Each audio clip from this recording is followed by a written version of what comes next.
Kashmir local site scene ঘোরার জন্য কিন্তু একদিনে কোনো দিনই সম্ভব নয়।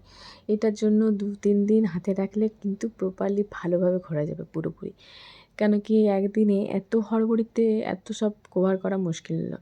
কেন কি ডাল লেকটাতেই প্রচুর সময় চলে যায়। কিছুতেই পারবেন না। টিউলিপ গার্ডেনে অনেকটা এলাকা, অনেকটা বিস্তীর্ণ এলাকা জুড়ে রয়েছে। তো সেখানেও তাড়াতাড়ির মধ্যে করতে পারবেন না। সেজন্য ২-৩ দিন ম্যাক্সিমাম ৩ দিন হলে খুব ভালো হয়।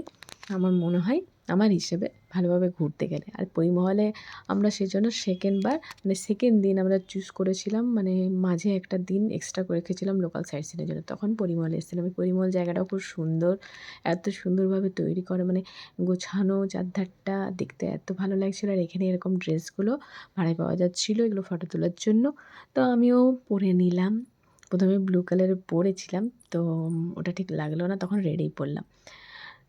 কিছু ফটো তুলে নিব আর ভিডিও এরা করে দেবে না। এরা শুধু ফটোই তুলে বলল, ভিডিও করার থাকলে নিজেকেই করতে হবে। তো বেশ ভালো লাগছিল এই ড্রেসটা পরে তো খুব এক্সাইটেড আমি। কাশ্মীরি, কাশ্মীরি একটা ভাব মনে হচ্ছিল। তো ওদের মতন করে পরিয়ে দিয়েছিল সুন্দর করে মাথায় এরকমভাবে যেগুলো সব সেট করাই আছে তো সুন্দরভাবে পরিয়ে দিল। সবাই এসে এখানে এগুলো কিন্তু একবার ট্রাই করে। এটা না করলে তো কাশ্মীর ঘোরাটাই বেকার।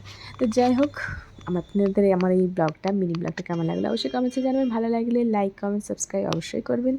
নেক্সট ব্লগে নেক্সট ভিডিওতে আবার দেখা হবে। ততক্ষণের জন্য সকলে ভালো থেকো। Take care all bye and tata.